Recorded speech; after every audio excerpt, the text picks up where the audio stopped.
अस्सलाम वालेकुम। सब्सक्राइब कीजिए और बेल आइकॉन प्रेस कर दीजिए ताकि नेक्स्ट वीडियो का नोटिफिकेशन आपको बआसानी मिलता रहे। सच्ची बात तो ये थी कि मैं उसके इश्क में पागल हो रहा था। वो बेइंतहा खूबसूरत और हसीन लड़की थी जिसने मेरी तरफ कभी देखा भी नहीं था।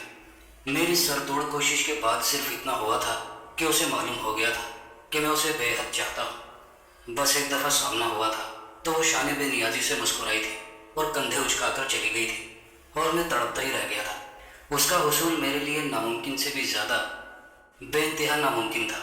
मैंने अपने एक दोस्त से जिक्र किया तो उसने कहा यह तो कोई मसला ही नहीं, 1 मिनट में यूँ हल हो जाएगा। उसने चुटकी बजाते ही कहा, वो कैसे? मैंने सरापा इश्तियाक बनकर कहा, वो ऐसे कि एक पीर साहब हैं, उन्हें नजराना देना पड़ेगा। वो एक अमल बताएंगे और महबूब तुम्हारे कदमों में होगा। तुम जिधर चाहोगे तुम्हारी महबूबा तुम्हारे पीछे पीछे आएगी। तुम लाख जान छुड़ाना चाहो फिर भी वो तुम्हारी जान नहीं छोड़ेगी। उसने मुस्कुराकर कहा, अरे ये तो मेरी कब से हसरत है कि वो मुझसे चंद लम्हे गुफ्तगू ही करे। अगर ऐसा हो जाए तो मैं तुम्हारे पीर साहब के पाँव धो धोकर सारी उम्र पीऊँगा। अगले ही दिन हम दोनों मोटरसाइकिल पर पीर साहब के पास पहुँच गए। मेरे दोस्त ने मसला बयान किया तो वो मुस्कुराए। बच्चा ऐसा करके उस लड़की के दोनों पाँव की मिट्टी लेकर आओ। लड़की और उसकी माँ का नाम भी ले आओ। खुशकिस्मती से चांद चढ़ा हुआ है और ये मोहब्बत के काम ऐसे ही दिनों में होते हैं। मैं अमल करूँगा और तुम्हारा काम हो जाएगा। मैं खुशी खुशी वहाँ से उठा और हम दोनों वापस घर आ गए। तानिया और उसकी वालिदा का नाम तो मुझे पहले से ही मालूम था। तानिया के पाँव की मिट्टी मैंने जिस तरह हासिल की वो एक अलहदा दास्तान है। अगले दिन हम दोनों दोस्त पीर साहब के पास पहुँच गए। तानिया के पाँव की मिट्टी और उसकी माँ का नाम पीर साहब को दिया और अपने दोस्त के कहने पर 50,000 रुपये नजराना दिया। पीर साहब कुछ देर के लिए उठकर अंदर कमरे में चले गए और थोड़ी देर के बाद वापस आकर मुझे 3 तावीज़ दिए और कहने लगे, इसे एक बार पढ़ाई करके इसे आटे की गोली में लपेटकर नहर में बहाना है और दूसरे को किसी दरख्त के साथ ऐसे लटकाना है कि वो हवा के साथ हिलता रहे और तीसरे तावीज़ को रास्ते में दबाना था जहाँ से तानिया रोज़ गुजरती हो। इसके अलावा पीर साहब ने मुझे चंद अल्फाज बताए कि इशा की नमाज के बाद किसी मखसूस जगह पर और मखसूस वक्त पर अव्वल आखिर 11-11 बार दुरूद शरीफ 11 तस्बीह इन अल्फाज की करनी है और उस लड़की के तस्वुर को जहन में रखना है और उसके बाद में किसी से बात नहीं करनी और सो जाना है और ये अमल 11 दिन करना है। 11 दिनों के बाद वो लड़की तुम्हारे कदमों में होगी। और हाँ, जब लड़की तुम्हारे पास आएगी तो कोई गलत हरकत नहीं करनी वरना बहुत नुकसान होगा। और अगर शादी करनी है तो मुझे एक और अमल करना पड़ेगा, लेकिन पहले लड़की की ज़रा तुम्हारे साथ दिलचस्पी पैदा हो जाए। इसके लिए पहले ये अमल करना जो मैंने तुम्हें बताया है। मैं वहाँ से इतना खुश उठा कि मुझे यूँ महसूस हुआ कि अब बस तानिया मेरी बाहों में आ गई है। मैं तो उसकी जुल्फ़ों की खुशबू भी अपने शानों पर महसूस करने लगा था। मैंने पीर साहब की हिदायत पर एक तावीज़ पढ़ाई करके आटे की गोली बनाकर नहर में बहा दिया और एक तावीज़ दरख्त पर भी लटका दिया। और अब जो तावीज़ रास्ते में दफन करना था वो ज़रा मुश्किल काम था क्योंकि उस गली में 24 घंटे आमद-ओ-रफ्त रहती थी। दूसरी मुसीबत ये थी कि गली में पक्का ईंटों का फर्श बिछा हुआ था। मैं आधी रात को उठा, हाथ में लोहे की छेनी पकड़ी और तानिया की गली में पहुंच गया। गली सुनसान थी। मैंने इधर उधर देखा। तसल्ली करके मैंने गली के फर्श की एक ईंट उखाड़ना शुरू कर दी। चंद लम्हों के बाद ईंट निकाल ली और मैं छेनी के साथ नीचे वाली ज़मीन खोदने लगा। मेरा इरादा था कि नीचे गड्ढा खोदकर इसमें तावीज़ दबा दूंगा और ईंट ऊपर रखकर फर्श अच्छी तरह बराबर कर दूंगा। अभी मैं गड्ढा ही खोद रहा था कि अचानक मुझ पर टार्च की तेज़ रोशनी पड़ी तो मैं बुरी तरह घबरा गया। देखा तो चौकीदार मुझ पर रोशनी डालकर मुझे पहचान रहा था। मैं शर्मिंदा सा हो गया।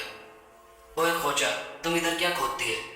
चौकीदार ने टूटी फूटी उर्दू में पूछा तो मैं शर्मिंदगी से मुस्कुरा दी और कहा, अब मैं तुम्हें क्या बताऊं, मुझ पर किसी बाहर की चीज़ का साया है जिसकी वजह से मुझे खतरनाक दौरे पड़ते रहते हैं।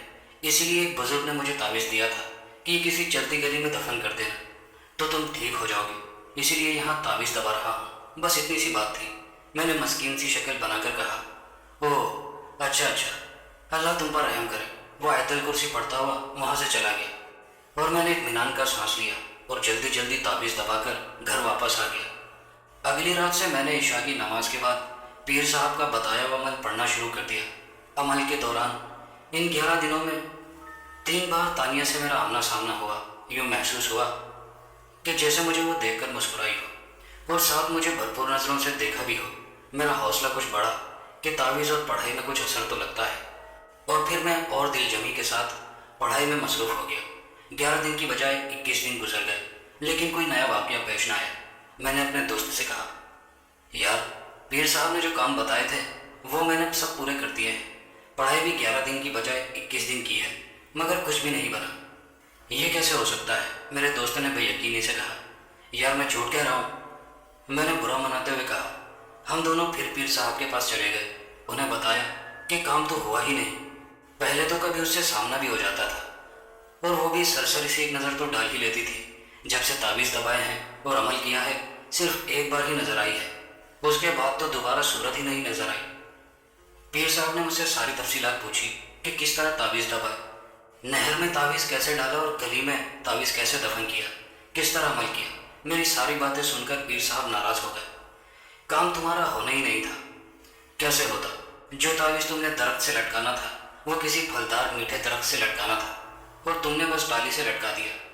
میٹھے درخت سے لٹکانے کا ایک خاص اثر ہوتا ہے، محبت میں مٹھاس پیدا ہوتی ہے مطلوب کے دل میں، اور جو آٹے کی گولی بنا کر تعویذ نہر میں بہانا تھا وہ باوضو ہو کر نیاز دے کر دریا میں بہانا تھا۔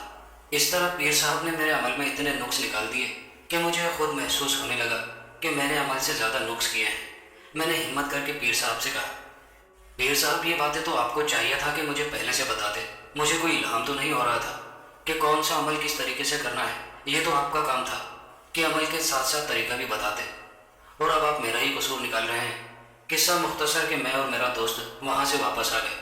مجھے پیر صاحب پر بہت غصہ آ رہا تھا، اور اس سے بھی زیادہ اپنے دوست پر۔ یار تمہارے اس پیر صاحب کو کیا کہوں، 50,000 روپے بھی لے دیے اور محنت بھی کی، اور الٹا میرا ہی قصور نکال دیا۔ مجھے تو لگتا ہے کہ تم اس ٹھگ پیر کے ٹاؤٹ ہو جو کہ پیر کو گاہک پھنسا کر دیتا ہے، اور شاید اس میں تمہارا کمیشن بھی ہو۔ میں نے اپنے دوست کی خاصی بے عزتی کی اور سارا غصہ اپنے دوست پر نکالا۔ اس کے بعد بہت سے پیروں فقیروں ڈیروں پر گئے اور درباروں کے چکر لگائے، بہت کچھ نذرانے دیے، مگر کچھ بھی نہ بنا۔ اگرچہ میرا بنا کچھ بھی نہیں تھا، لیکن اس لائن میں میری کافی واقفیت ہو گئی تھی۔ پھر مجھے ایک عامل کا پتہ چلا جو کالے علم کا ماہر تھا اور کالا عمل کرتا تھا۔ میں نے اس کے گھر کے چکر لگانے شروع کر دیے۔ جتنا میں پیر و فقیروں کے گھر کے چکر لگا رہا تھا، اتنا ہی میرے دل میں تانیہ کا پیار بڑھتا جا رہا تھا۔ مجھے سمجھ نہیں آ رہی تھی کہ میں کیا کروں۔ آہستہ آہستہ میری اس عامل سے کافی بے تکلفی ہو گئی۔ ایک دن میں نے اس سے کہا کہ استاد جی، مجھے ایک بات تو بتائیں، یہ جو عملیات ہوتے ہیں ان کی کوئی حقیقت بھی ہوتی ہے یا بس لوگوں کو لوٹنے کا ایک بہانہ ہے؟ استاد جی نے کہا، یار یہ جو عملیات ہوتے ہیں ان میں حقیقت تو ہوتی ہے، ویسے تو ایسے کئی لوگ ٹھگ ہوتے ہیں، ان کے پلے کچھ بھی نہیں ہوتا، بس بزرگوں کا حلیہ اختیار کر کے اور اللہ کے کلام کی آڑ میں لوگوں کو لوٹ رہے ہوتے ہیں، اور قرآن پاک کے لفظوں کے مطابق اپنے پیٹوں میں آگ بھر رہے ہوتے ہیں۔ اور جو صحیح بزرگ ہوتے ہیں، جو صحیح معنوں میں اللہ کے بندے ہیں، وہ تو اپنا آپ کسی پر ظاہر بھی نہیں کرتے، اور نہ ہی ایسے لڑکیاں پھنسانے والے تعویذ دیتے ہیں، اور نہ ہی کوئی ایسا عمل دیتے ہیں۔ اگر وہ موج میں ہو تو کسی کا کام کر دیتے ہیں، اور پیسے وغیرہ تو بالکل ہی نہیں لیتے۔ باقی رہی بات نوری عملوں کی، تو ہوتے تو وہ برحق ہیں، لیکن ان کی رفتار بہت آہستہ ہوتی ہے، مہینوں میں کہیں جا کر تھوڑا بہت اثر دکھاتے ہیں، اور نوری عمل کے لیے بڑی سخت محنت کرنا پڑتی ہے۔ پھر اس میں 24 گھنٹے باوضو رہنا، 5 وقت کی نماز پڑھنا، گناہ صغیرہ اور کبیرہ سے سختی سے بچنا ہوتا ہے۔ خاص طور پر مخالف جنس کی طرف آنکھ اٹھا کر بھی نہیں دیکھا جا سکتا۔ صحیح طریقے سے وقت کی پابندی کے ساتھ عمل کرنا، ایسے بہت سے پرہیز ہیں اس میں۔ خاص طور پر کھانے پینے کے بہت سے پرہیز ہیں۔ ہر قسم کا گوشت سے بنی ہوئی چیز، دودھ گھی سے بنی ہوئی چیز سے پرہیز، اس کو ترک حیوانات اور ترک جمالات کہتے ہیں۔ لہسن، پیاز، اچار، تمباکو نوشی سے مکمل پرہیز، اور ہر ایسی چیز سے پرہیز کے استعمال سے منہ میں بدبو آئے۔ صرف جو کی روٹی کھانا، دریا کا پانی پینا، کم سونا، زیادہ جاگنا، لمبے عرصے کے پرہیز کے بعد پھر کہیں جا کے روحانیت کی ذرا سی لائن ملتی ہے، جو کہ اسے ناممکن تو نہیں کہہ سکتے لیکن مشکل ضرور ہے۔ اور باقی رہی کالے علم کی بات یا سفلی علم کی، یہ عمل کام تو بڑی تیزی سے کرتے ہیں، لیکن اس کے لیے بڑا مضبوط دل چاہیے ہوتا ہے۔ ایک تو اس عمل کو کرنے کے لیے ناپاک رہنا بہت ضروری ہے، اس کے نقصانات بھی بہت زیادہ ہیں۔ اس علم کے عامل کی روزی تنگ ہو جاتی ہے۔ اگر وہ شادی شدہ ہو تو بچے مر جاتے ہیں، گھر میں بیماریاں اور پریشانی ڈیرے ڈالے رکھتی ہیں۔ ہم عامل لوگ ہزاروں روپیہ روزانہ کماتے ہیں، مگر پھر بھی پورا نہیں ہوتا، بنتا کچھ نہیں۔ لیکن کام کی گارنٹی میں دیتا ہوں، اگر تم نے عمل کرنا ہے تو نفع نقصان کی ذمہ داری تمہاری ہوگی، بعد میں مجھے الزام نہ دینا۔ میں تو تانیہ کے پیار میں پاگل ہو رہا تھا۔ استاد جی شادی تو میری ہوئی نہیں، اس لیے میرے بیوی بچے کہاں مرنے ہیں۔ باقی رہی بات جان کے نقصان کی تو میں اس کے لیے تیار ہوں۔ تانیہ کے لیے میں بڑی آسانی سے جان بھی دے سکتا ہوں۔ میں نے بڑے جوش سے کہا۔ اچھا ایسا کرو، 2-4 دن اچھی طرح سوچ لو، پھر مجھے بتانا۔ اس نے کہا۔ استاد جی سوچنا کیا ہے، بس سوچ لیا ہے۔ آپ مجھے عمل بتائیں، خواہ کتنا ہی خوفناک اور خطرناک کیوں نہ ہو، میں کرنے کو تیار ہوں۔ استاد جی مسکرائے اور کہا، دیکھ لو، عمل ناکام ہو گیا تو تم پاگل بھی ہو سکتے ہو، تمہارا دماغ بھی پھر سکتا ہے، تمہیں کوئی بلا چڑیل یا کوئی اور چیز چمٹ سکتی ہے۔ استاد جی چاہے میرے ٹکڑے ٹکڑے ہو جائیں، کچھ بھی ہو جائے، لیکن میں تانیہ کو ضرور حاصل کرنا چاہتا ہوں۔ اب تو سال بھر میں اس کی شادی بھی ہونے والی ہے۔ اگر تانیہ کو میں نے اپنے قدموں میں نہ بٹھایا تو میرے لیے یہ مرنے کا مقام ہوگا۔ بس استاد جی فیصلہ ہو گیا، اب آپ آگے بھی بتائیں کہ کون سا عمل کرنا ہے اور کس طرح کرنا ہے۔ میری بات سن کر استاد جی کچھ دیر گہری سوچ میں ڈوب گئے۔ کچھ دیر کے بعد بولے، تم اگر یہ عمل مکمل کر لو تو تم نہ صرف تانیہ کو حاصل کر لو گے، بلکہ تم اس عمل کے عامل بھی بن جاؤ گے، اور پھر تم خود اس قابل ہو جاؤ گے کہ تم کسی اور کا کام بھی کر سکتے ہو۔ میں یہ سن کر زیادہ اصرار کرنے لگا کہ میں یہ عمل ضرور کروں گا اور انشاءاللہ کامیابی بھی حاصل کروں گا۔ استاد جی نے مجھے ایک عمل لکھ کر دیا اور صحیح تلفظ کے ساتھ مجھے پڑھا دیا۔ کافی لمبا عمل تھا اور کافی مشکل بھی تھا۔ یہ تم زبانی یاد کرو، جب یہ عمل پانی کی طرح تمہاری زبان پر رواں ہو جائے تو پھر مجھے بتانا۔ میں نے عمل چند دنوں میں یاد کر لیا، اور جب استاد جی کو زبانی سنایا تو استاد جی میرا شوق اور جنون دیکھ کر بہت متاثر ہوئے۔ استاد جی اب کیا کرنا ہے؟ میں نے بیتابی سے پوچھا۔ پرسوں اتوار ہے اور اتوار کی رات کو یہ عمل ایک عیسائیوں کے قبرستان میں کسی پرانی قبر میں داخل ہو کر تابوت کے اندر مردے کے ساتھ لیٹ کر کرنا ہوگا۔ یہ 3 راتوں کا عمل ہے۔ اپنے ساتھ ایک میٹھی روٹی رکھنی ہے، کیونکہ عمل کے بعد یا عمل کے دوران جب مردہ اٹھے گا تو اسے بڑے زور کی بھوک لگی ہوگی، وہ تم سے روٹی مانگے گا تو تم نے اسے روٹی نہیں دینی، اسے کہنا ہے کہ پہلے میرا ایک کام کرو۔ اگر وہ کام کرنے کا وعدہ کرے تو پھر اسے وہ روٹی دے دینی ہے۔ پھر قبر سے نکل کر تم نے دوڑ لگا دینی ہے، سستی نہیں کرنی، ورنہ وہ تمہاری جان کا نقصان بھی کر سکتا ہے۔ دوڑ لگانے کے بعد پیچھے مڑ کر نہیں دیکھنا۔ تم گھر جاؤ گی تو تمہاری تانیہ تمہاری منتظر ہوگی، وہ تم سے کس طرح رابطہ کرتی ہے یہ اس کا مسئلہ ہے۔ پھر وہ ساری دنیا چھوڑ دے گی لیکن تمہیں نہیں چھوڑے گی۔ جب میں نے عمل کی تفصیل سنی، ایک بار تو میرے جسم میں کپ کپی طاری ہو گئی، لیکن تانیہ کا حصول میرے خوف پر غالب آ گیا۔ پھر یہ بات دن کے وقت ہو رہی تھی، اس لیے اتنا خوف محسوس نہ ہوا۔ میں نے حامی بھر لی۔ ٹھیک ہے استاد جی، پرسوں اتوار کو آپ عمل شروع کروا دیں، میں یہ عمل ضرور کروں گا۔ وہ سردیوں کا دن تھا۔ اتوار کی رات جب استاد جی اور میں عیسائیوں کے قبرستان میں داخل ہوئے تو گھپ اندھیرا تھا۔ گہری سیاہ تاریکی میں ہاتھ کو ہاتھ دکھائی نہیں دے رہا تھا۔ سرد ہوا چلنے کی آواز اس طرح سے محسوس ہو رہی تھی جیسے کوئی سینکڑوں بدروہیں بینک کر رہی ہوں، بال کھولے رو رہی ہوں۔ مجھے تو یوں لگا جیسے اس کی سسکیاں میرے کانوں میں گونج رہی ہوں۔ قبروں کے حیولے گہری تاریکی میں مدھم مدھم سے نظر آ رہے تھے۔ میرا دل خوف سے لرز رہا تھا۔ استاد جی مجھے ایک پرانی سی قبر پر لے گئے جو اوپر سے کھلی ہوئی تھی۔ استاد جی نے ٹارچ سے قبر کے اندر روشنی ڈالی تو ایک پرانا اور خستہ حال تابوت اندر پڑا ہوا تھا۔ استاد جی نے اندر داخل ہو کر تابوت کا ڈھکن زور لگا کر اوپر اٹھایا جو کیلوں سے جڑا ہوا تھا۔ تابوت کھلنے کی تیز چرچراہٹ یوں بلند ہوئی جیسے گویا کوئی بھوکا دیو کسی انسان کی ہڈیاں چبا رہا ہو۔ استاد جی نے بالآخر تابوت کو اکھاڑ ہی دیا اور اندر روشنی ڈالی۔ ہڈیوں کا ایک ڈھانچہ جس پر گوشت کا نام و نشان تک نہ تھا سیدھا چت پڑا ہوا تھا۔ آنکھوں کی جگہ بڑے بڑے سوراخ تھے اور ٹارچ کی روشنی میں اس کی ہڈیاں چمک رہی تھی۔ مجھے یوں محسوس ہوا جیسے وہ مردہ اپنا منہ کھول کر تھوڑا سا ہنسا ہو۔ میری ٹانگیں کانپنے لگی۔ استاد جی نے کہا، تابوت کافی کھلا ہے، اب تم ایسا کرو اس میں لیٹ جاؤ اور یہ عمل پڑھنا شروع کرو۔ میں قبر کے پاس ہی بیٹھا ہوا ہوں، تم پریشان مت ہونا، یہ مردے کسی کو کچھ نہیں کہتے۔ میں نے پھر استاد جی کا دیا ہوا عمل یاد کرنے کی کوشش کی، مگر خوف کی وجہ سے میں وہ عمل بھول چکا تھا۔ میں نے استاد جی کو بتایا کہ میں عمل بھول گیا ہوں۔ لعنت ہے تم پر، استاد غصے سے گرایا۔ پھر اس نے مجھے عمل دوبارہ یاد کروایا۔ تھوڑی سی کوشش کے بعد میری زبان پھر رواں ہو گئی۔ دیکھو، اگر ڈرنا ہے تو تانیہ کا خیال چھوڑ دو، اسے کسی اور کی ہو لینے دو۔ استاد جی نے میری غیرت جگانے کی کوشش کی۔ میں نے بھی قبر سے باہر بیٹھ کر کچھ پڑھنا ہے، اس لیے گھبرانے کی ضرورت نہیں ہے، میں تمہارے پاس ہی ہوں۔ صبح جو ہی اذان ہو تم عمل ختم کر کے قبر سے باہر آ جانا۔ چلو اب تابوت میں مردے کے ساتھ لیٹ جاؤ اور عمل شروع کر دو۔ استاد جی نے مجھے کچھ اور بھی ہدایت دی۔ میں دھڑکتے ہوئے دل اور کانپتی ہوئی ٹانگوں کے ساتھ قبر میں اترا اور تابوت میں مردے کے ساتھ لیٹ گیا۔ چند لمحے تک تو میں اپنے آپ کو سمیٹ کر لیٹا رہا۔ میں نے آہستہ آہستہ عمل پڑھنا شروع کر دیا۔ خوف کی وجہ سے میری زبان بھری ہو گئی تھی۔ بڑی مشکل سے پورا عمل ایک بار پڑھا۔ میٹھی روٹی میرے ہاتھ میں تھی کہ جب بھی مردہ روٹی مانگے گا اور کام کی یقین دہانی کرانے کے بعد اسے دے دوں گا۔ آہستہ آہستہ میری زبان رواں ہو گئی اور میں بلند آواز میں عمل پڑھنے لگا۔ قبر میں میری آواز گونج رہی تھی۔ خوف کی وجہ سے میرا جسم پسینہ گل رہا تھا۔ مجھے یوں لگ رہا تھا کہ ابھی مردہ اٹھ کر میری گردن پکڑ لے گا اور اس وقت تک دباتا رہے گا جب تک کہ میری جان نہیں نکل جائے۔ عمل پڑھنے کے دوران میں کن آنکھوں سے کبھی مردے کی طرف دیکھتا تو خوف سے میرے رونگٹے کھڑے ہو جاتے۔ میں سرد اور تاریک قبر میں بلند آواز سے عمل پڑھتا رہا۔ باہر استاد بیٹھا ہوا تھا۔ وہ کبھی کبھی کھنکارتا تو مجھے اس کی موجودگی سے کچھ حوصلہ ہوتا۔ کبھی کبھی میرا جسم مردے سے مس ہو جاتا تو میرے سارے جسم میں چیونٹیاں سی رنگنے لگتی۔ خدا خدا کر کے صبح کی اذان ہوئی تو میں تابوت سے اٹھا اور قبر سے باہر آ گیا۔ باہر نکلتے وقت مجھے ایسا محسوس ہوا کہ جیسے ابھی کوئی نادیدہ ہاتھ بڑھے گا اور مجھے واپس تابوت میں کھینچ لے گا۔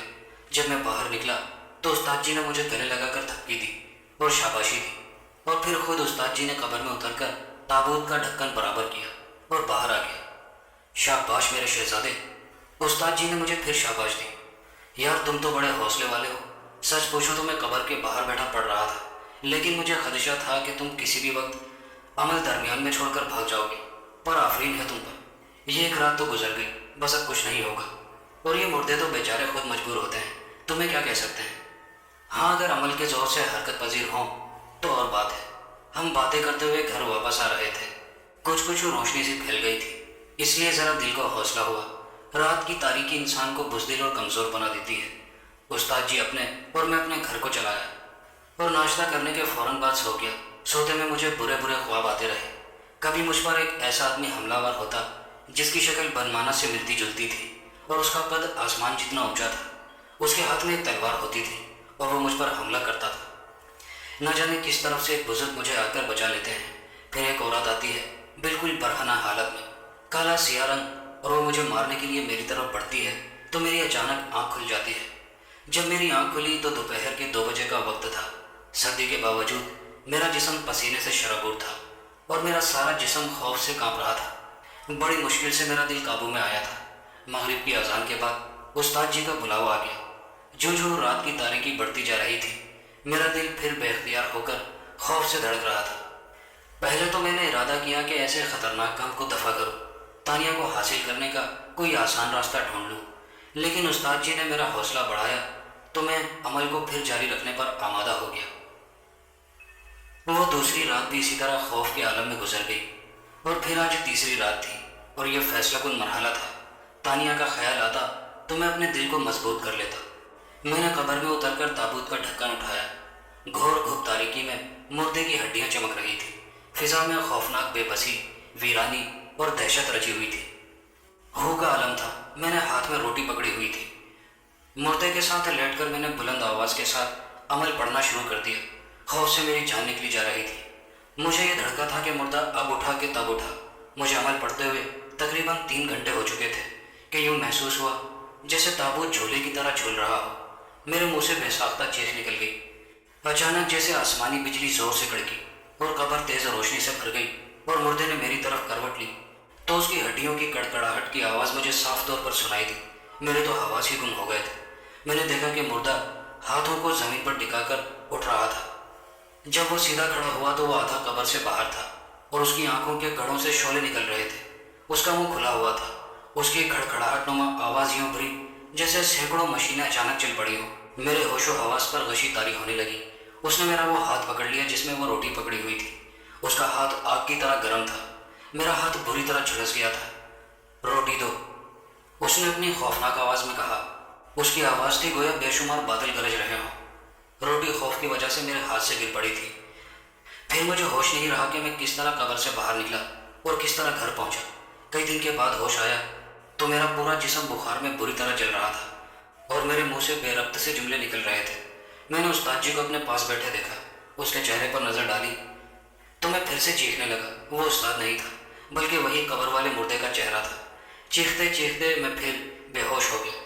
न जाने मुझे कब होश आया तो उस्ताद जी मेरे सरहाने बैठे हुए थे, मेरा हाथ अपने हाथ में लेकर न जाने क्या पढ़ रहे थे। चंद दिनों के बाद मेरी हालत संभलने लगी, बुखार उतर गया, मैं चलने फिरने के काबिल हो गया। लेकिन तन्हाई और तारीकी से मैं बहुत डरने लगा था। जब मुर्दे ने मेरा कब्र में वो हाथ पकड़ा था तो मेरा वो हाथ झुलस गया था। उस हाथ पर निशान तो नहीं पड़े थे, मगर जलन बहुत हो रही थी। उस्ताद उस हाथ पर न जाने क्या क्या पढ़कर कौन कौन से तेल लगा रहा था। वो हाथ भी आहिस्ता आहिस्ता ठीक हो रहा था। फिर बहुत दिनों के बाद उस्ताद जी ने बात छेड़ी, यार तुमने अच्छा भला अमल मुकम्मल कर लिया था। जब मुर्दे ने तुमसे रोटी मांगी तो तुम अपने होशो हवास को काबू में रख देना और काम का वादा लेकर उसे रोटी दे देते, बस इतना शामिल था। और तुम तो फिर कब्र से ऐसे निकले जैसे बंदूक से गोली निकलती है, और मैं तुम्हें देखता ही रह गया। और तुमने घर जाकर ही दम लिया और घर आकर भी बेहोश हो गए। तुम्हारे घर वालों से अलहदा मैंने गालियाँ खाई कि हमारे लड़के को तुमने उल्टे काम पर लगा दिया है, अगर हमारे लड़के को कुछ हो गया तो तुम्हें जान से मार डालेंगे। उस्ताद जी, वो मंजर इतना खौफनाक था कि मुझे तो कुछ सूझा ही नहीं, और रोटी खौफ की वजह से मेरे हाथ से गिर गई थी। कि यार उसने रोटी तुम्हारे हाथ से ही लेकर खानी थी, तुम उठाकर उसे दे देते। जब भी किसी मुर्दे को अमल के जरिए उठाया जाता है तो उसे भूख लगती है और वो बार बार रोटी मांगता है। उसे रोटी ना दो, उससे पहले अपने काम का वादा लो, जो भी तुम्हारा काम है, फिर उसे रोटी दे दो। जब वो वादा कर लेता है तो फिर वो काम लाजमी करता है, और तुम खुदा का शुक्र अदा करो कि तुम्हारी जान बच गई, और तुम्हारे घर वालों से मेरी भी। नामुकम्मल अमल वालों को मुर्दा भागने नहीं देता, पीछे से पकड़कर गर्दन तोड़ देता है। तुम तो मुर्दे से भी तेज निकले, तुमने तो अपने साथ साथ मुझे भी मरवा दिया था। तो फिर अब क्या किया जाए उस्ताद जी, मैंने डरते डरते पूछा। अब करना क्या है, तुम ऐसा करो कोई नूरी अमल पकड़ लो, होता तो वो खासा लंबा है लेकिन उससे नुकसान नहीं होता, और वैसे ही अमल वगैरह तुम्हारे बस की बात नहीं है।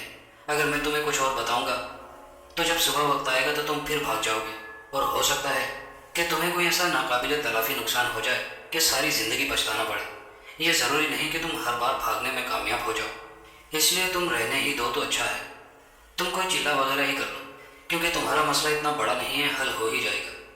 मैंने उस्ताद जी को बताया तो नहीं था कि मैं अपने काम के साथ साथ आमिल बनने के भी चक्कर में हूँ। उस्ताद जी, मैं मरता फिर रहा हूँ और आप 40 दिन की बात कर रहे हैं, मैंने मिस्कीन सी सूरत बनाकर कहा। नहीं यार, तुम इस काबिल नहीं हो, तुम में बढ़ के बहुत हैं और हौसला ना होने के बराबर है, इसलिए अब तुम रहने ही दो तो अच्छा है। मैं काफ़ी दिन उस्ताद की मिन्नतें करता रहा, आखिरकार वो बड़ी मुश्किल से राज़ी हुआ, और वो भी एक कड़ी शर्त मनवाने के बाद। अच्छा ठीक है, जो अमल तुम्हें करवाने जा रहा हूँ वो मेरी ज़िंदगी का निचोड़ है। अगर तुम उसमें कामयाब हो गए तो तुम्हें सारी ज़िंदगी कोई और अमल करने की ज़रूरत नहीं पड़ेगी। ये अमल मोहब्बत और दुश्मनी दोनों में बराबर चलता है, चाहे किसी में दुश्मनी करानी हो या दोस्ती, या किसी की शादी करवानी हो, तलाक या रिश्ते करवाने हो या रिश्ते तोड़वाने हो, घर में किसी की लड़ाई करवानी हो, यह इत्तिफाक, हत्ता कि यह अमल हर काम में मुफीद है। यह अमल मुकम्मल करने के बाद इस अमल को जारी रखने के लिए महीने में एक बार कब्रिस्तान के बाहर खड़े होकर पढ़ना है। तुम्हारा अमल जारी रहेगा, तुम्हें बार बार कब्र में उतरना नहीं पड़ेगा। मैं खामोशी से उस्ताद जी की बातें सुनता रहा और अंदर ही अंदर अपना यकीन पुख्ता करने लगा कि मैं ये अमल ज़रूर करूँगा। उस्ताद जी ने मुझे पढ़ने के लिए एक अमल दिया और कहा, यह ज़ुबानी याद करो, ये सारी ज़िंदगी तुम्हारे काम आएगा। और दूसरी बात, इस अमल के लिए तुम्हें किसी जवान की मौत का इंतज़ार करना पड़ेगा। यह अमल भी 3 दिन का है। मैयत को कब्र में दफनाते वक्त उसके कान और नाक रुई से बंद किए जाते हैं। तुमने मैयत के दोनों कानों और नाक से रुई को निकालना है, ऐसा कि किसी को पता न चले। उस्ताद जी, ये तो खासा मुश्किल काम है, मैंने फिक्रमंदी से कहा। किसी ने देख लिया रुई निकालते हुए तो बहुत जूते मारेंगे। यार अगर शौक है तो ख़तरा तो मोल लेना ही पड़ेगा। अब ये दुआ करो कि कोई किस्मत का मारा फौत हो जाए। इत्तिफाक की बात है कि तकरीबन 1 महीने के बाद हमारे मोहल्ले का एक नौजवान एक एक्सीडेंट में फौत हो गया था। मोहल्लेदारी की वजह से मरने वाले के घर के हर काम में पेश पेश रहा। कब्र की खुदाई, जनाजा तैयार करवाया, जनाजा पढ़ा। मैं खुद पहले ही लहद में उतर गया था, मेरे साथ एक और भी आदमी था। मैयत को हमने किबला रुख किया। मैंने कफन खोलकर दुरुस्त करने के बहाने मैयत के दोनों कानों से रुई निकाल ली और किसी को पता न लगने दिया। बाद में कब्र को मिट्टी देकर दुआ मांगने के बाद हम सब वापस आ गए। मैयत के दोनों कानों से रुई लेकर میں استاد جی کے پاس گیا۔ استاد جی بڑے خوش ہوئے۔ پہلے پہل حوصلہ تو کافی کر لیتے ہو اور عین وقت پر بھاگ جاتے ہو۔ نہیں استاد جی، اب خواہ کچھ بھی ہو جائے، چاہے جان بھی چلی جائے، بھاگوں گا نہیں۔ اچھا، اب یہ بھی دیکھ لیں گے۔ اچھا، ابھی سوئی پر میں نے 3 دن کچھ پڑھنا ہے، پھر تمہیں بتاؤں گا کہ کب سے عمل شروع کرنا ہے، اور اس کے ساتھ ہی مجھے ایک اور عمل بھی یاد کرنے کے لیے دے دیا۔ میں نے وہ عمل بھی زبانی یاد کر لیا۔ پھر استاد جی نے مجھے عمل کے بارے میں تفصیل بتائی۔ یہ عمل رات 12 بجے زوال کے وقت قبر کے پاؤں کی طرف کھڑے ہو کر پڑھنا ہے، اور 2 گھنٹے کا عمل ہے، اور اس عمل کے پڑھنے کے بعد میت نے قبر پھاڑ کر اس طرح سے باہر نکلنا ہے کہ وہ قبر میں اس طرح سے کھڑا ہوگا کہ اس کا دھڑ تک جسم قبر سے باہر ہوگا اور باقی کا جسم قبر کے اندر ہوگا، اور اس کے کندھوں پر ایک کلاڑی ہوگی۔ جب وہ باہر نکل کر کھڑا ہوگا تو وہ کچھ کھانے کو مانگے گا، اس کے لیے بھی میٹھی روٹی لے کر جانی ہوگی۔ جب وہ کھانے کو کچھ مانگے تو اسے کہنا ہے کہ پہلا میرا کام کرو، پھر کھانے کو دوں گا۔ بھوک کی شدت سے مجبور ہو کر وہ وعدہ کرے گا تو پھر اسے روٹی دے دینا۔ پھر جیسے وہ کوئی طریقہ بتائے ویسے ہی کرنا ہوگا، کام ہو جائے گا۔ لیکن سب سے اہم بات، وہ مردہ تمہیں باتوں میں لگا کر تمہیں اپنے قریب کرنے کی کوشش کرے گا، تمہیں اپنے پاس آنے کو کہے گا، وہ تمہیں اتنا قریب لانے کی کوشش کرے گا کہ تم اس کے کلاڑے کے زد میں آ جاؤ۔ اس عمل میں جب مردہ قبر سے نمودار ہوگا تو وہ قبر سے باہر نہیں نکل سکتا، اسی لیے وہ چالاکی سے تمہیں اپنے وار کی زد میں لانے کی کوشش کرے گا۔ جو ہی تم کلاڑی کی زد میں آ گئے، بھول کر یا اس کی چالاکی سے یا پھر کسی بھی طریقے سے، تو پھر کلاڑی بجلی کی طرح چلے گی اور تمہاری گردن کئی گز دور جا گرے گی، اور تمہارا قصہ اور عشق ہمیشہ کے لیے تمام ہو جائے گا، اور مردہ قبر میں غائب ہو جائے گا، اور قبر یوں برابر ہو جائے گی جیسے یہاں کچھ ہوا ہی نہیں۔ ایک بار پھر سوچ لو کہ تم یہ عمل کر سکتے ہو یا نہیں۔ استاد جی، کام تو خاصا مشکل ہے، بلکہ انتہائی خطرناک ہے، لیکن اب تانیہ کی جدائی بھی مزید برداشت نہیں ہو رہی ہے۔ اب موت کو قبول کرنا ہے، لیکن اب پیچھے نہیں ہٹوں گا۔ پھر استاد جی نے کانوں والی روئی پر پڑھائی شروع کر دی اور مجھے اگلی رات کا وقت دے دیا۔ ہم دونوں تقریباً 11 بجے قبرستان پہنچ گئے۔ ہر طرف خاموشی، تنہائی، تاریکی تھی۔ تیز سرد ہوائیں چل رہی تھی۔ تیز اور سرد چلتی ہوا کی آواز ایسے محسوس ہو رہی تھی جیسے نہ جانے کتنی بدروحیں زور زور سے گہری گہری سانسیں لے رہی ہوں۔ مجھے یوں محسوس ہو رہا تھا جیسے ابھی قبروں سے تمام مردے چیختے ہوئے نکل آئیں گے اور مجھ سے چمٹ جائیں گے، اور پھر لمحہ بھر کے بعد میرا جسم بھی ایک ڈھانچہ بن کر رہ جائے گا اور میں بھی ایک مردہ بن کر رہ جاؤں گا۔ میرے دل پر عجیب سا خوف چھا رہا تھا۔ باتیں سننا اور باتیں کرنا آسان ہوتا ہے، لیکن خود یہ سب کرنا کتنا مشکل اور خوفناک ہے یہ مجھے پتہ چل رہا تھا۔ استاد جی نے قبر کے سرہانے سے لے کر پاؤں تک ایک دھاگا ناپا اور قبر کے پاؤں کے چند فٹ پیچھے کی طرف ایک جگہ پر نشان لگا دیا۔ اس نشان والی جگہ پر کھڑے ہو کر میں نے عمل کرنا تھا۔ بات سنو، عمل کرنے سے پہلے آیت الکرسی کا کڑا مارنا ہے، اور کڑا لوہے کی چھری سے مارنا ہے۔ جہاں دائرہ ختم ہو وہاں چھری سیدھی گاڑ دینی ہے۔ تم پر بڑا وزن پڑے گا، شاید تمہیں کوئی چیز باہر کی طرف کھینچنے کی کوشش کرے گی، خوفناک آوازیں آئیں گی، شکلیں نظر آئیں گی، لیکن ڈرنا نہیں، کڑے کے اندر ہی رہنا ہے تمہیں، کوئی نقصان نہیں ہوگا، اور اگر تم کڑا توڑ کر بھاگے تو پھر کوئی نہ کوئی نقصان ضرور ہوگا۔ ٹھیک ہے استاد جی، میں تیار ہوں۔ میں نے آیت الکرسی کا کڑا لگایا اور کھڑے ہو کر عمل کرنا شروع کر دیا۔ میت کے دونوں کانوں سے نکالی ہوئی روئی ہاتھ میں تھی۔ مجھے عمل پڑھتے ہوئے ابھی 10 منٹ ہی ہوئے تھے کہ مجھے یوں محسوس ہوا جیسے مجھے کوئی اٹھا کر کڑے سے باہر لے جانے کی کوشش کر رہا ہو، اور اس کے ساتھ ہی میری گردن پر ایک زوردار گھونسا پڑا۔ میں اپنی جگہ سے لڑکھڑا گیا۔ اس کے ساتھ ہی ایک چنگھاڑ جیسی خوفناک آواز آئی۔ مجھے یوں لگا جیسے کہ اس خوفناک آواز کے ساتھ میرے کانوں کے پردے پھٹ گئے ہوں۔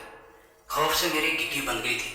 عمل پڑھتے ہوئے میں نے کانپتے ہوئے ہاتھوں سے اپنی جیب سے وہ چاقو نکالا جو استاد جی نے مجھے پڑھ کر دیا تھا۔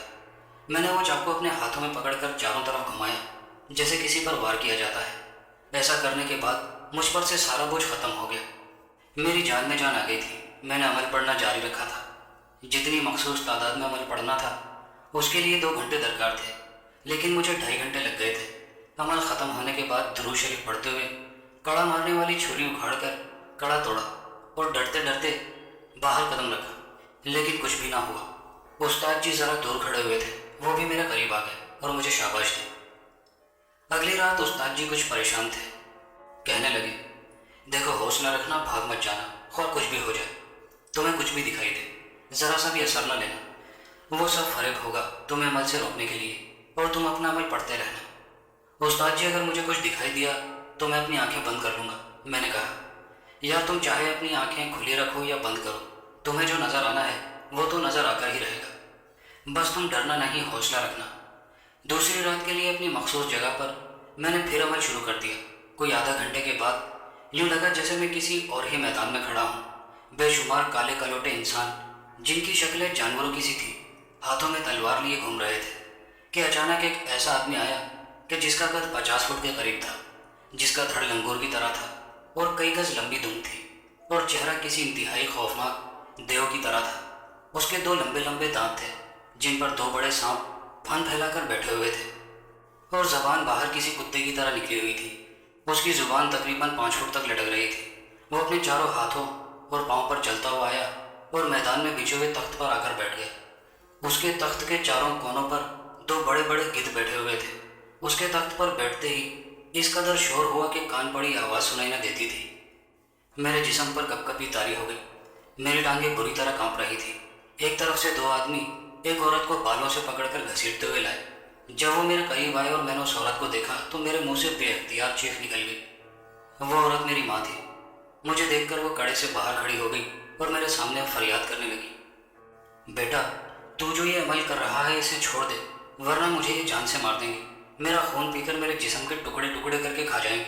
वो ज़ारों कतार रो रही थी और मेरी मिन्नतें कर रही थी। मैंने अमल पढ़ना छोड़ दिया। इससे पहले कि मैं भागकर अपनी माँ को गले लगा लेता और उनकी जान बचा लेता कि उस्ताद जी की आवाज़ सुनाई दी, बच्चा ज़रा संभल कर, ये सब नज़र का फ़रेब है। खामोशी से चुपचाप अपना अमल पढ़ते रहो। अगर कड़े से बाहर कदम निकाला तो फ़ौरन हलाक हो जाओगे। उस्ताद जी की आवाज़ सुनकर मैं ज़रा ठिठका और खामोशी से अमल पढ़ने लगा, और हौसला करके टस से मस ना हुआ। उस खौफनाक मखलूक का जानवर बादशाह जो तख्त पर बैठा था मेरा इस्तक़लाल देखकर मुश्तिल हो गया। उसने इशारा किया तो वो दोनों जानवरनुमा आदमी मेरी माँ को पकड़कर उस जानवरनुमा बादशाह के पास ले गए और बालों से पकड़कर औंधे मुँह लिटा दिया। ए बदबख्त इंसान, एक आवाज़ मैदान में गूंजी, ये अमल छोड़ दे और घर चला जा, हम तुझे कुछ नहीं कहेंगे। अगर तू बाज ना आया तो तेरी माँ को भी हम कत्ल कर देंगे। हम इसका खून पी जाएंगे, इसके जिस्म के टुकड़े टुकड़े कर देंगे। बोल, बाज आता है कि नहीं? वो बंदरनुमा बादशाह मेरी माँ को कोड़े मारने लगा। मेरी माँ की दिलदोज़ चीखें मैदान में गूंजने लगी। वो मेरा नाम लेकर अपनी ममता के वास्ते दे रही थी। मेरा दिल डूबने लगा, मुझ पर गशी की कैफियत तारी होने लगी। मैं फिर बेख्तियार आगे बढ़ा। फिर उस्ताद जी की ललकार सुनाई दी, ओ ये क्या कर रहा है लड़के, कड़े के अंदर ही रह वरना मारा जाएगा। मुझे फिर होश आ गया। उस अजीबुल खलकत बंदर बादशाह ने जब ये देखा कि मैं फिर साबित कदम हो गया हूँ तो उसके गुस्से की इंतहा न रही। उसने अपना एक हाथ बुलंद किया। न जाने कहाँ से उसके हाथ में कसाइयों वाला बुगदा आ गया। माँ उसके आगे औंधे मुँह गिरी हुई थी। जानवरनुमा बादशाह ने मुझे शोलाबार नज़रों से देखा और मुझे उस अमल से फिर पास रहने को कहा। मैं ना रुका तो उसने बुगदे से मेरी माँ की गर्दन काट दी। मैंने आंखें बंद कर ली। जब मैंने आंखें खोली तो मेरे सामने बहुत खौफनाक मंजर रूनुमा था।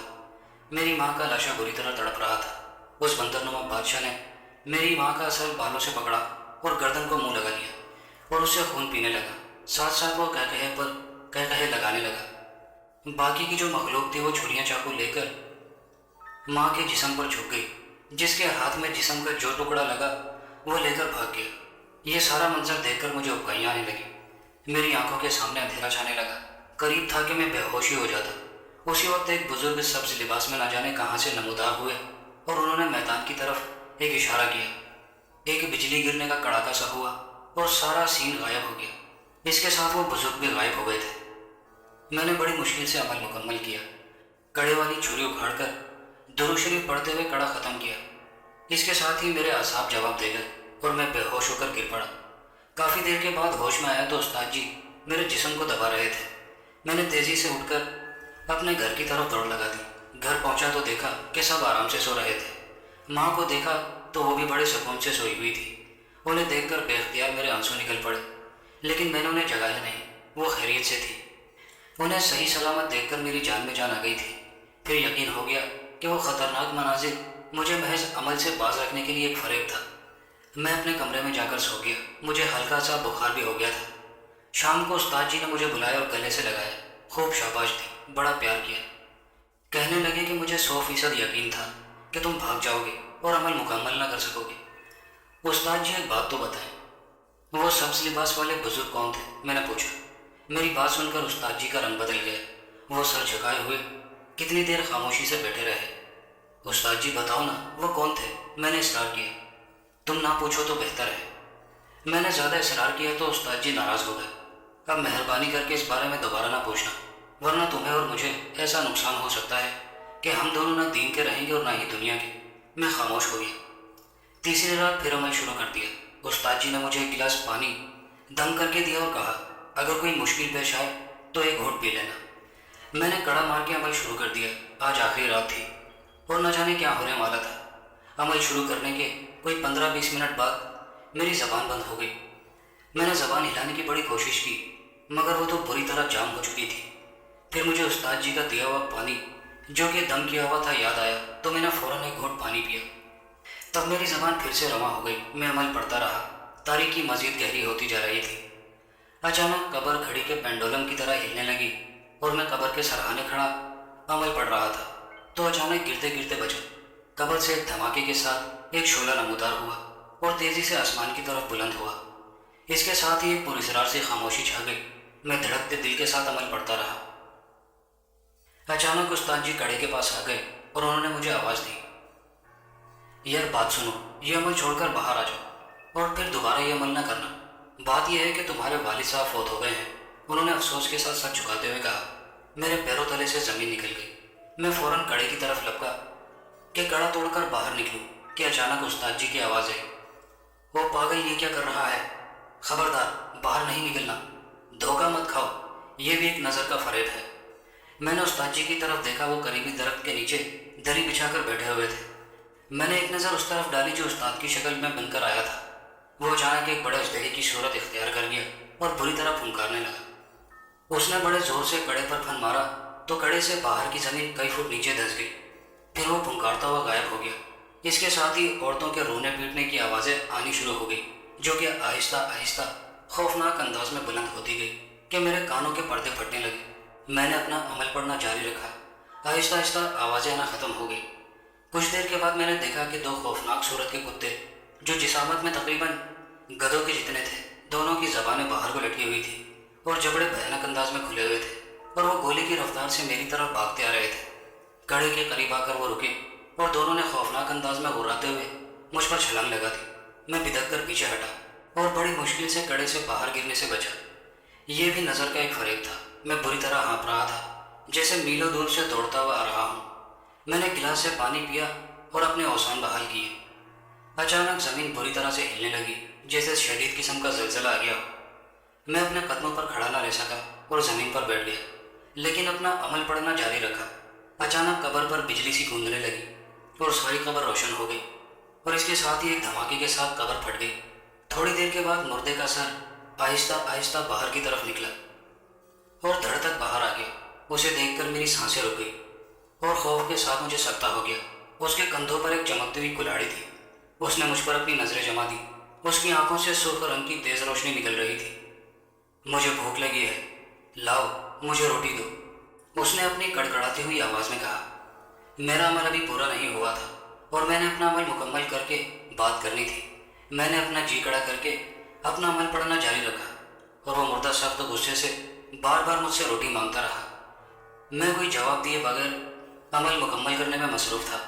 अगरचे मुर्दे की कुल्हाड़ी की जद से बाहर था, फिर भी उसने इंतहाई गुस्से से अपनी कुल्हाड़ी ज़मीन पर मारी तो ऐसा लगा जैसे 2 ट्रेनें आपस में टकरा गई हों। धमाका इतना शदीद था कि मैं नीचे गिर पड़ा। ज़रा औसान बहाल हुए तो मैंने अमल पढ़ना दोबारा शुरू कर दिया और आखिरकार अमल मुकम्मल हो गया। लाओ मुझे रोटी दे दो, मुझे भूख लगी है। अमल के मुकम्मल होने के बाद मुर्दे के लबो लहजे में भी नरमी आ गई थी। अब वो भी ज़रा ताबेदारी के साथ बोल रहा था। तकरीबन 3 बजे का वक्त था। एक मुर्दा आधा कब्र से बाहर और कंधे पर कुल्हाड़ी, रात की खौफनाक तारीकी, मुर्दे का सफ़ेद चमकता हुआ कफन और दिल दहला देने वाली आंखें, जिनसे तेज़ सुर्ख रोशनी निकल रही थी। मैंने हौसला करके उसे मुखातिब किया, रोटी की तो कोई बात नहीं, लेकिन मैंने एक काम के लिए आपको तकलीफ़ दी है। आप पहले मेरा काम करें, फिर रोटी दूंगा और सारी ज़िंदगी आपके लिए दुआ करूंगा। पहले मुझे रोटी दो, मुझे सख्त भूख लगी है, मुर्दे ने इल्तिजा की। नहीं, मैंने सख्त लहजे में कहा। पहले मेरा काम करो फिर रोटी। और आखिरकार वो मान गया। अच्छा, तुम ऐसा करना कि मेरी कब्र से मिट्टी उठाकर लड़की के रास्ते में डाल देना। वो वहाँ से चाहे उसी दिन गुजरे या कई दिन बाद गुजरे, उसके पाँव मिट्टी पर आए या ना आए, बस वो उस रास्ते से एक बार गुजर जाए। फिर वो तुम्हारे कदमों के निशानों पर पाँव रखती हुई चली आएगी और सारी जिंदगी तुम्हारी गुलाम रहेगी। लाओ अब मुझे रोटी दो। मैंने जल्दी जल्दी कहा, एक बात और, क्या मैं ये मिट्टी किसी और काम के लिए भी इस्तेमाल कर सकता हूँ? तब मुर्दा, जो उस वक्त शदीद तकलीफ महसूस कर रहा था, उसने मेरी तरफ एक कागज़ का टुकड़ा फेंका और कहा, ये अल्फाज जो भी काम करना हो उसकी नीयत करके 11 तस्बीह 11 दिन तक करनी है और इसका हदिया लाजमी देना है, और तुम्हारा एक किसी का भी काम हो जाएगा। अब जल्दी से मुझे रोटी दे दो, मुझे बहुत भूख लगी हुई है। मैंने मीठी रोटी मुर्दे की तरफ फेंक दी। उसने रोटी एक ही निवाले में अपने हलक से नीचे उतार ली थी। उसके साथ ही एक जोरदार धमाका हुआ और कब्र बराबर हो गई। मैं कड़ा तोड़कर बाहर निकला तो उस्ताद जी ने मुझे गले से लगा लिया। मेरा जिस्म खौफ से बुरी तरह कांप रहा था। मैंने कब्र से काफ़ी सारी मिट्टी उठाई और हम दोनों वापस घर आ गए। अगले दिन मैंने उस मिट्टी में से आधी मिट्टी निकाली और संभाल कर रख ली। बाकी मिट्टी लेकर तानिया के घर के आगे बिखेर दी और खुद उसकी निगरानी करने लगा। कोई 3-4 घंटे के बाद वो अपने घर से बाहर निकली और मेरी फेंकी हुई मिट्टी के ऊपर से गुजर गई। मेरा दिल खुशी से झूम उठा। मुझे यूँ लगा जैसे मेरा मकसद पूरा हो गया है। मैंने जो भी मेहनत की थी मुझे उसका फल मिल गया था। मैं इन्हीं खुशगवार सोचों में गुम था और वहाँ ही खड़ा था। तकरीबन कोई 2 घंटे के बाद एक बच्चा आया और उसने मुझसे कहा, वो सामने वाली आप ही आपको बुला रही हैं। ये सब सुनकर मेरी खुशी का ठिकाना न रहा। मैं खुशी खुशी तानिया के घर की तरफ चल दिया। मुझे अपने घर में दाखिल होते देखकर तानिया ने बहुत मोहब्बत और चाहत का इजहार किया। वो चाहत भरी नज़रों से मुझे बार बार देख रही थी और मेरी खुशी का कोई ठिकाना न था। मैंने जो कुछ किया था, जो कुछ चाहा था, वो मुझे मिल गया था। अब लंबी बातें क्या करनी, किस्सा मुख्तसर।